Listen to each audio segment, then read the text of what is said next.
Just before Gareth Jones on Speed, time for a quick news flash. The FIA has just published the new Formula One sporting regulations, revealing that groove tyres will be withdrawn for the 2008 season. Now, a leaked document suggests that the 2009 rules are likely to increase an F1 car's reliance on aerodynamic downforce, rather than mechanical grip, still further, by withdrawing the use of tyres altogether. However, Max Mosley's plans to fix front wings at 2 metres below sea level and to introduce football's offside rule to Formula One are yet to be ratified by the F1 Technical Working Group of a wasp and 3 monkeys.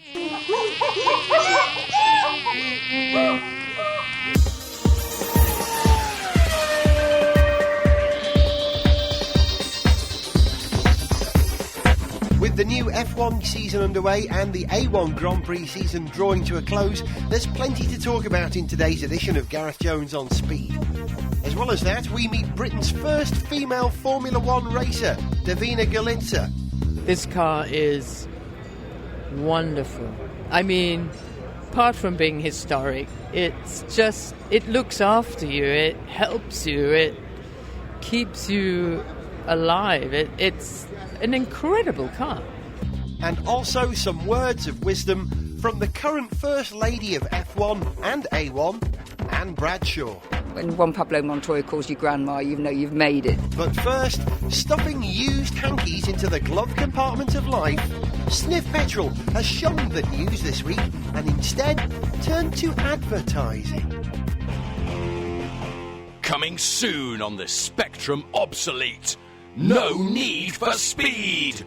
Featuring over 2,000 completely unstimulating cars, all the road rules, all the speed limits, all the traffic. With realistic Vauxhall Vectra vectoring and SsangYong Rexton texturing. For utterly normal driving, choose between cars like the Nissan Sentra, Frugal, the Hyundai Sonata, Spacious, or the Volkswagen Jetta. Beige, featuring realistic free insurance offers and 5-bit vector mapping chronic depreciation. The Clive Sinclair fan club said, I've never seen so many Kias, and I didn't want to. No need for speed. Drive the minicabs of tomorrow, today. From the makers of Grand Sensible Auto. Sniff Petrol. Gareth Jones on Speed. You're listening to Gareth Jones on Speed with me, Gareth Jones. And me, Zog. Do you think they'll notice? Yes, Violet Berlin. I think they will notice. Avid listeners will recognise the voice of Violet Berlin. Yes, I'm standing in for Zog today, because as we speak, he's speeding down a snowy mountain at full pelt. Something like that, yes. Yeah, no Zog, instead Violet's with us. So, now then, rather than talking about Zog speeding down the mountain, let's talk about some cars speeding around. And F1 has got up to speed recently, hasn't it? Well, it's certainly changed direction with the qualifying. I appreciate what they've done to make it more exciting. But this whole having to top up the fuel again for the top 10 cars in the knockout is a bit, well, it's not immediately obvious. And I think qualifying should be immediately obvious. You know, who's the quickest? Yeah, I mean, more exciting, more complex, more like, really, isn't it? Well, they say that F1 is a game of chess, and it's not immediately obvious why it's exciting, and that's why it's interesting. It's intellectually appealing, so maybe it does sort of fit the bill perfectly. Not to us, though. Clearly, not to us. We're not sure about it, are we? I'm not clever enough, and if I can't follow it with a brain the size of Wales, I mean, you know, how are people from Bournemouth going to cope? Yeah. Maybe it's just your age, Gareth. You know, there's a change of rules. You know, it's just a bit tricky. Yes, you're telling me Graham Hill's not driving for Lotus anymore? I can't keep up. Well, if the qualifying's got a bit more baffling, the level of competition between BMW Sauber and Williams with the Cosworth has got a bit more interesting, hasn't it? Yes. This is one of my favourite things about Formula One, sort of the backstory, the political backstory, if you like, the soap opera that's going on. And of course, BMW left Williams last year very acrimoniously, and Williams were left to pick up the pieces by going to lovely old Cosworth. And so you can just sense that more than anyone, Williams want to beat BMW this year. Probably want to beat them more than they want to win the championship, if they're thrashed by all the other teams, but are one place ahead of BMW, I think Williams would be happy. But at the moment, it's a bit of a draw, because at the last race, one Cosworth engine went bang and one BMW engine went bang. So it's kind of 1-1, but I'm watching this one very carefully. Or a stalemate. A stalemate, yeah. Well, one of those guys whose engines went bang was Nico Rosberg, of course, and he's made a bit of an impact. Yeah, I mean, it's a very large face. It's the first thing you notice about Nico Rosberg. Is it a very wide face, wider than David Coulthard? Okay, who would play Nico in a movie? What actor would play him in a movie of himself? Oh, I don't know about an actor, but I think... Big-faced actor, come on. Well, big face, you could that guy on the beach. The guy in the beach. Oh, Leonardo DiCaprio. Leonardo DiCaprio. He's got quite a big face. Actually, I think you could just probably put a satellite dish in there. And people, is that Nico Rosberg? Oh, no, it's a satellite dish. But he's done well, hasn't he? Despite his big face. Yeah, I mean, it's an aerodynamic disadvantage, clearly. But it hasn't stopped Coulthard over the years, has it?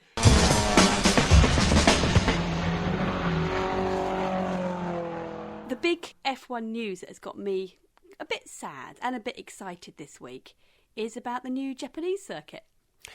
Well, the old new Japanese circuit, as it were, they've rebuilt it. Herman Tilke, who's designed a majority of the new F1 circuits around at the moment, Malaysia to name but one, he's had a go at Fuji circuit and has renovated it. So it's nice to have Fuji circuit back, because it was that circuit which was the one that really turned me on to Formula One, because James Hunt won his championship there in 1976, and it's one of the first races I remember watching. So Fuji's to blame, is it? Yeah. But, I will be really sad to see Suzuka go. I mean, it was the last race in the calendar for a long time, wasn't it? Yeah. Only recently it's sort of become the sort of penultimate race. And, so many championships have been decided there. And, I've got a soft spot for Japan. And we went there a few years ago. Yeah, we covered the last race in the 98 season for BBC Radio Wales together on the radio there. And I must have gone on that big wheel about 10 times. It is sad, isn't it? Well, it's not going to vanish altogether, because there's going to be 2 races in Japan. And the Suzuka race will become the Pacific Grand Prix, like AIDA used to have the Pacific Grand Prix previously, and the Japanese Grand Prix will move to Fuji. I'm slightly sad about that, because I was hoping that Suzuka would lose an F1 race altogether and we an A1 Grand Prix could nick it. Nice. Well, it could still happen, couldn't it? Maybe. Yeah, I mean, there are F1 circuits which also host A1 races, so it would be nice if A1 went to Japan for a race at Suzuka. I mean, it's just conjecture on my part, but I would really love it. Cause no one knows the A1 calendar yet, I don't suppose. Well, it's been announced that the last race for A1 will be at Brands Hatch next year. And as far as I know, that's contrary to the contracted agreement with China, so that they will host the last race in the championship for the next 3 years. So we'll see how that one evolves. Now, talking of A1, at the Mexico A1 race, you were wandering around the paddock and you met someone you completely didn't expect to meet, right? Not at all. No, I was one of the support races at A1 in Mexico was a classic Formula One car race, and there were some wonderful old cars there. Tom Price's Shadow, that's the nearest thing you get to a Welsh F1 car. There were old McLarens, there were Penske's, there were Arrows, there were Shadows, but most of all, there was a beautiful black Lotus 79. And I was wandering past, and I had my recording equipment with me. I thought, I really should interview someone about what it's like to own that car and drive it these days. And I realised sitting in the car, having the pedals adjusted and the seat adjusted, was Britain's first ever Formula One female driver, Davina Galitza. Now, she was a big pin-up for me when I was a kid. She was a downhill skier who was given a chance to drive in a celebrity car race, and eventually proved so good that she had a few F1 drives in the late 70s, 76, 77, 78, with the Surtees team and the Hesketh team. But, she's kind of vanished off the radar to all but very serious motorsport fans. I happen to know that she's been living in America and training some young women to drive out there. Some, like Danica Patrick, you may have heard of. So I thought it would be a good idea to ask Divina, or Divi as she likes to be called, how it came about that she's driving a Lotus 79 in Mexico. It's a long story. Have you got time? Yeah. All the time in the world for you. Okay. I've been living in America for 11 years, and just a couple of years ago I met an old friend of mine, Hamish Somerville, who I used to know because he's married to Helen, who I used to ski race with in the team. Okay. Hamish has a wonderful collection of vintage cars, and he said to me, would I like to come to Mont Tremblant and drive one of his cars and see Helen after 30 years? So I went up, drove his cars, and cut a long story short, I started driving. He'd invite me about 4 times a year, and I'd go and race his vintage cars.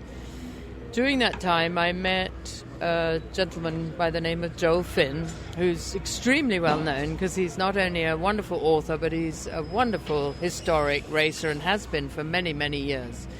And he saw me race in a Formula 2 car up at Mont Tremblant. And after the race, I was wandering around the paddock, and Duncan Dayton has a beautiful Lotus Formula 1 car. It's actually Mario's winning car.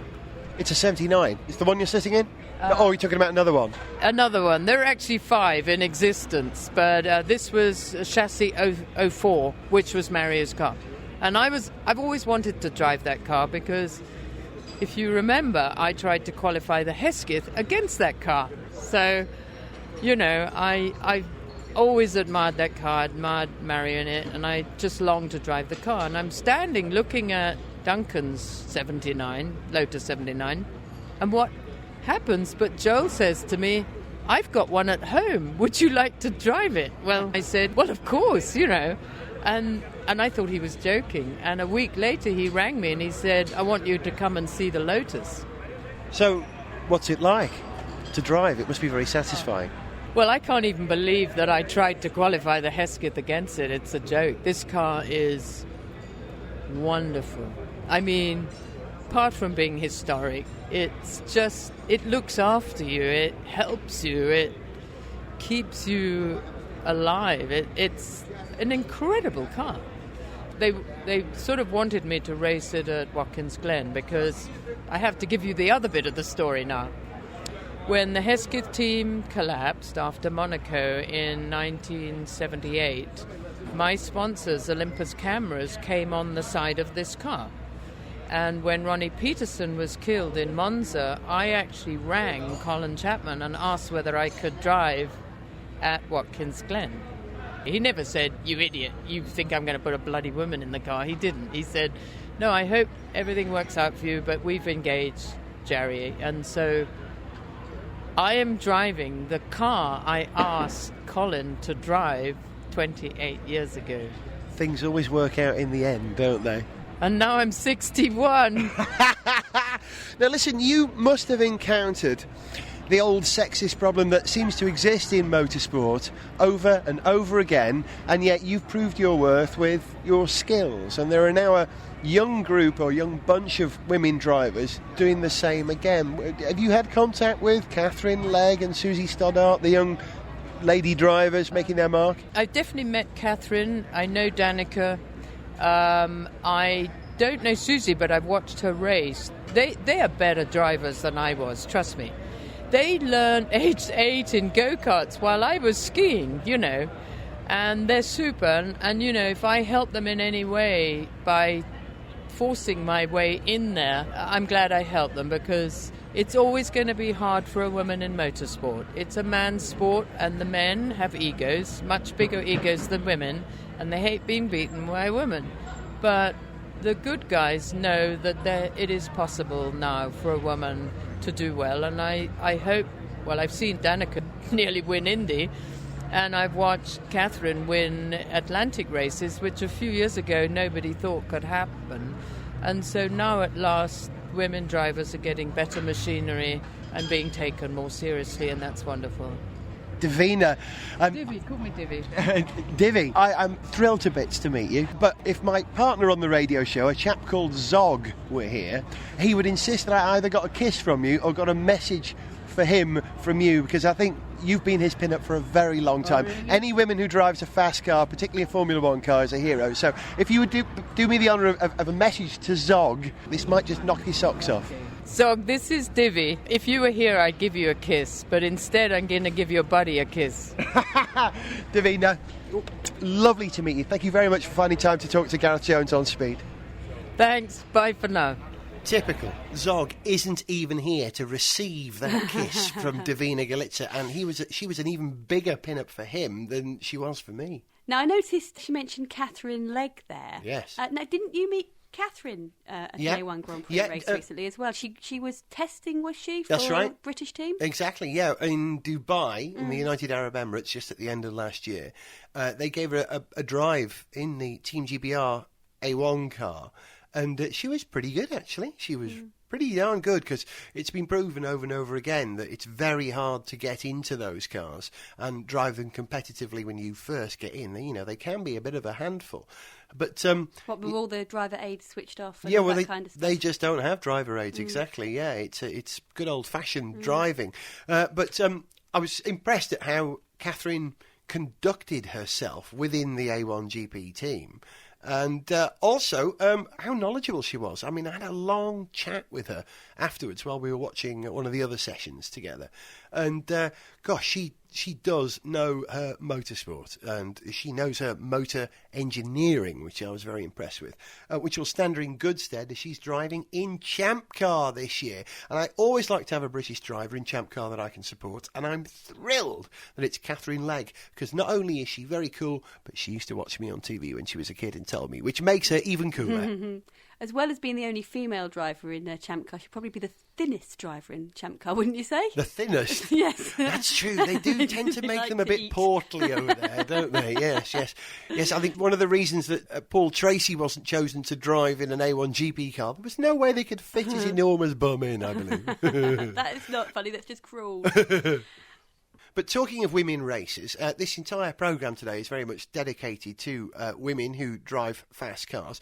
I noticed in the news this week, in Bild, German newspaper, that Cora Schumacher... Ralph's wife. Yes, Ralph's wife has become a racer, another member of the Schumacher dynasty to take to the circuit. Now, she has done some driving. She was in the Mini Challenge before, but now she's in the Seat Cupra Challenge, supporting the DTM in Germany. So I have to admit, I was a little surprised to read that Cora got a drive. But then I heard that incredible announcement that McLaren, of all people, have signed another member of the Schumacher family. No. Yeah? You know the way that they invest in drivers in the future, like little Lewis Hamilton, who's going to be a big McLaren driver? Well, incredibly, McLaren, so it's alleged, have signed Mick Schumacher. You know who Mick is? Michael's son, isn't it? Yeah, Michael and Corinna's son. Yeah, He's very young. Oh, he's he's less than 10 years old, but they've signed him. Ja. Ich bin very pleased to be following my Papa's footsteps. The family Schumacher will race for 1,000 years. Yeah, it's good. Gareth Jones on Speed.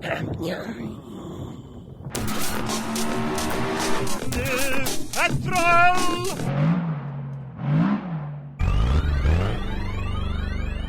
Coming soon for Xbox 360. The World Rally Championship Driver 06 contains over 2,000 actual genuine rally courses realistically modeled with 5-point texture mapping trilinear polygons per second, and over 2 cars modeled on this year's frankly disappointing turnout. Choose from the Subaru and the other Subaru and possibly some kind of Citroen. Warning, actual game may contain no Citroen. World Rally Championship Driver 06. It's like walking the course. And frankly, you might have to. You're listening to Gareth Jones on Speed, a more feminine edition of the monthly podcast, with me, Violet Berlin. Yeah, and I'm here as well. Now, talking about ladies in motorsport, there's one lady who is, in my books, as famous as just about any motor racing driver. And as far as I know, she doesn't race cars. In fact, I've never actually seen her drive. But she's there.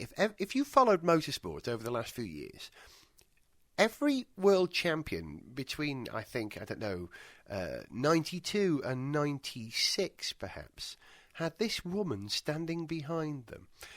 Her name is Anne Bradshaw. She is a queen of PR in Formula One, or was a queen of PR in Formula One, but currently runs the media centre for A1 Grand Prix. What this woman doesn't know about motorsport just ain't worth knowing. So I couldn't resist the opportunity to interview her recently, and I asked her, with all her wide experience of 30-odd years in motorsport, what's her favourite motorsport story, and where did it take place? Suzuka, when they actually built the place, they built a bar, and this bar was called the Log Cabin because it was a log cabin, and it was a very small place. You could perhaps get 20 or 30 people inside, but we managed to cram a whole Grand Prix paddock in there, and we'd have great fun. And I remember one year having I think it was the first year there, we were having fun in there, and then time to go back to our rooms, which were all round there, but you couldn't walk because it was a long way. So a girl called Louise Tingstrom was the FIA press officer. We were sharing a room, and she had a moped, so we got on our moped. We were about to head off back, and then somebody came out and said, "Oh, can you give me a lift?" So there wasn't room for a third person to sit, so this person sort of stood on the little rack at the back, and we whizzed round a corner and came across all the policemen who were trying to do their manoeuvres for the next day. We scattered them, headed off to, I don't know, Block F, what it was, and they gave chase. Luckily, we were quicker than them, went in there on the moped, disappeared to our rooms, and the person on the back was Max Mosley. You've been mixing it with the big guys. He wasn't such a big guy then, he was one of us. I hope he still is, but yes, it was very funny. You're treated with enormous affection. I have to say, I was made up when I realised I was going to be working with you on this. And I think, generally, that is the feeling. Anne Bradshaw's here, we'll be fine.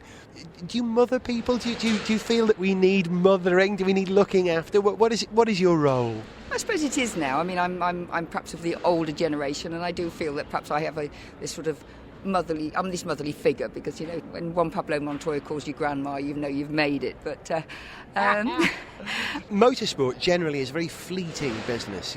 People come and go. You're a champion 1 minute, you're gone the next. You're a great constant in motorsport. Are you still in touch with a lot of the people you worked with 10, 15, 20, 26 years ago? If so, who?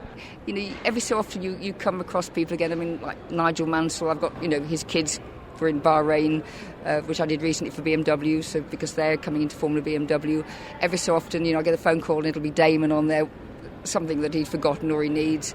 And the nice thing is, as I say, I'm now sort of working with the sons of fathers that I worked with. Graham Hill, I knew when he was a superstar, and I think it's just nice that I can see everything going around full circle and starting again, and which is great, because you don't want things to sort of get to an end. You want to think that the whole thing continues, and I think that's the great thing in any business or any sport, that people who are there have an affinity what they're doing, and I feel I've got an affinity because I'm sort of, as you say, I'm still there, and I'm looking after sons whose dads who I told off. It's rude to ask a lady her age, but I know that you must be getting fairly close to retirement age at some point in the next 10 years. I'm being dignified here. Any plans to retire, or are you just going to keep going? Have you set a date? No, unfortunately, every so often, I'll think, well, I'll have a quieter life, and then somebody makes me an offer I can't refuse, and my friends say, but we thought you were going to give up running up and down a pit lane. I say, well, I was, but I'm just pretending, so I can't really think of retirement. I mean, I know I have seen quite a few journalists this last year I've known for a long time, they've retired, and they all seem miserable at the thought of it. So I don't want to be miserable, I want to enjoy myself. One final thought, okay? It's a separate issue altogether. In your massive experience of PR, what would be the most important thing for me as a humble little programme maker to make my little podcast appealing to everyone to make it successful? What's the secret to good PR? Oh, I think it's to make sure that whatever you do, people enjoy it. They don't just see it as corporate blurb. You have to keep a sense of perspective. And if you can keep a sense of humour about things, if you can actually keep doing something that makes people smile, and if you can keep them smiling, you're not lecturing to people, you're just giving them something that they want. And if you can do that, then to me that's being successful at what you do. We think Gareth Jones on Speed offers more smiles per mile than any other motoring programme. Well, that's just what we need. Yeah, I mean, I hate walking down pit lanes and seeing people looking miserable, and people say, why you're all smiling? I said, because it's very difficult to see somebody smiling and be miserable with them, and that's what Gareth Jones does, and we thank you very much. Oh, you can tell she works in PR, can't you? She says all the right things all the time. I can't you tell were asking for it a bit. I did set her up for that one, really, yeah.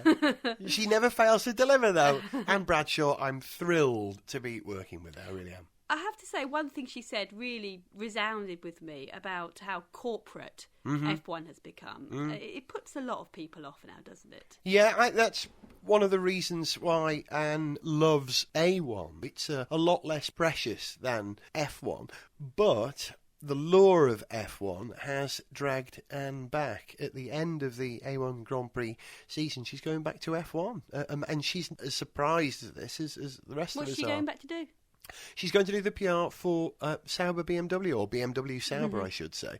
So she'll be looking after little Nicky Heidfeld and difficult Jacques Villeneuve, allegedly. Very clever political movist. You know why they've chosen Anne Bradshaw? Good line in old stories. Absolutely right. It's a clever move by BMW. Their biggest market outside of Germany in Europe is Britain. And because they're now essentially a pure German-speaking team being based at Sauber's base at Hinwil and Munich. Do you know what Sauber means in German? I don't, actually. Clean. Clean? Yeah. So he's Peter Clean? Yeah, must be, yeah. Hi, my name's Pete Clean. I smoke cigars and have a Formula One team. Peter Sauber. That's very interesting. But anyway, the BMW Sauber have employed Anne to give their team a bit of a British spin, so not to disassociate themselves from their second largest European market in Britain. Clever move, eh? Shrewd thinkers. Well, let's see if we start to sort of feel more love and warmth towards Sauber over the next months, and then we'll know if it's worked or not. And consequently, does this mean that Williams are going to choose a German PR woman to keep the battle going? I will do the PR for Williams. They'll be called Williams. Wilhelms. Gareth Jones on Speed. Putting the speed into stop speed. Stick around, because in a few moments we're going to give away one of our fantastic and rare prizes, something that I've managed to blag from A1GP. It's rather cool, genuinely exclusive, and if you want to win it, you can in a couple of minutes. But first, a message from our sponsors.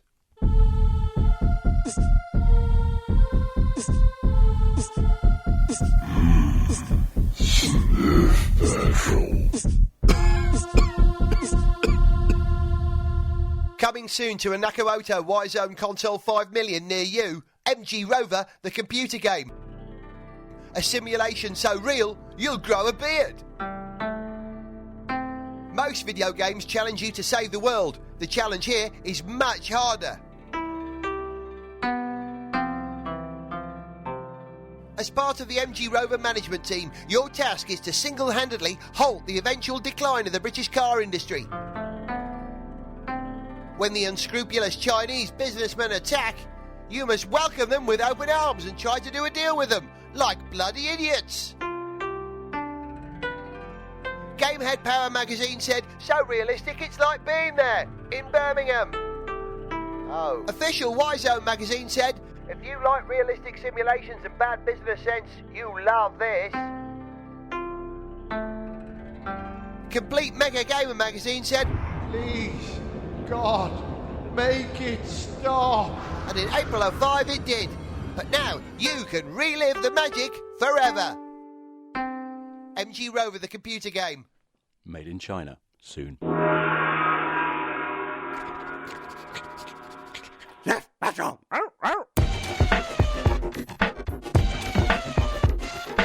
OK, OK, time for a Gareth Jones on Speed exclusive competition with an exclusive prize and some sort of exclusive question as well, right? You haven't made it up yet, have you? I have now. I hadn't when you said, but now I have. I've just made it my mind what it is. The prize, do you want to tell them what the prize is? Is it that A1 Grand Prix Team Pakistan shirt and baseball cap downstairs? It is, and I mean team shirt. It's not commercially available. This is the shirt that the team wear. There's a picture of it on the website. Go to www.garethjones.tv, follow the link to Gareth Jones on Speed, and you'll see a picture of it and the very cool hat, which I think is one of the smartest hats in A1GP. I don't get it. Why are you giving it away? Why am I giving it away? Have you got one? Have you got another one? Or something? Yeah, I've got 3 or 4 of them, yeah. Well, you wouldn't give it away otherwise, No. would you? It's lovely. Yeah. What's the competition? You know the stings that we have on the programme, V? You know. Gareth Jones on Speed, Gareth Jones on Speed, Gareth Jones on Speed. Yeah, that sort of thing, yeah. Gareth Jones on Speed! And there's no need to shout. That one. Yeah. Well, I was thinking more like the statements that we have at the top of the show. Stuff like Gareth Jones on Speed, putting the speed into Scott Speed and getting away with it. Or Gareth Jones on Speed, it's not just a podcast, it's a sort of radio programme that you listen to when you want on your iPod. Have we got that one? No. Oh, okay. But we have now, and I've recorded it, yeah. If anybody out there listening to this podcast can come up with a good idea for a sting or a statement or a, what do we call these things? Slogan. You're looking for a new slogan, aren't you? Yeah. Okay. So if you can come up with a new slogan for Gareth Jones on Speed, stick it in an email and bang it off to us at onspeed@garethjones.tv. And we'll give you a month or so before the next edition, and then we'll announce the best entry. If you can come up with a cool slogan, you can win yourself a cool hat and a very cool Team Pakistan shirt.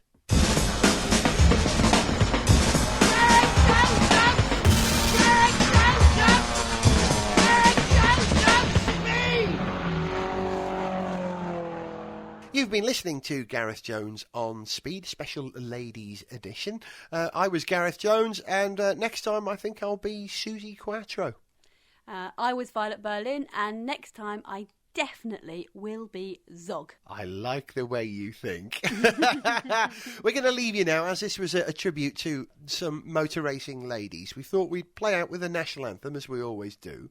The British national anthem today, V. Yes, well, because of Catherine Legg, of course. Yeah, but there are a couple of other lady racers who will get a mention here as well, I think, as well. We've already mentioned Davina Galitza, bless her, and Susie Stoddart, who I've raced against in karting for fun. Is she in the DTM now? She is, yeah. She's got to drive in the Deutsche Touring Motoren. And with Cora Schumacher supporting in the support series. That's a series worth seeing, in fact. So as a tribute to all the great British lady racers, here is God Save the Queen, or if you like, God Save our female British motor racing drivers.